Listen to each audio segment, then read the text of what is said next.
Rafiki yangu, popote ulipo, usijichukie kwa sababu ya makosa uliyowahi kuyafanya. Kumbuka, kila mtu hukosea, lakini si kila mtu ukubali makosa aliyowahi kuyafanya yawe kama sehemu ya darasa, aweze kujifunza kutokana na makosa yote aliyowahi kuyafanya.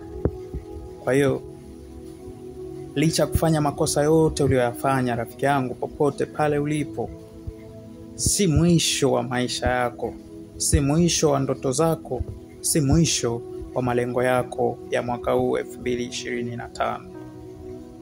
Lakini ningekuomba ufanye kitu kimoja.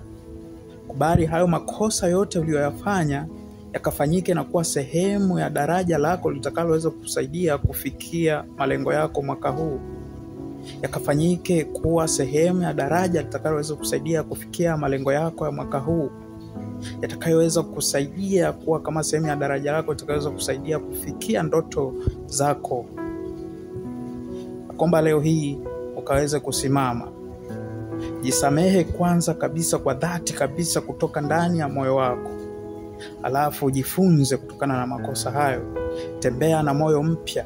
Kumbuka, Mungu bado anakupenda na Mungu bado ana kusudi na lengo la wewe kuwepo hapa duniani, na bado anakuhitaji. Usijichukie kwa sababu ya makosa hayo uliyowahi kuyafanya.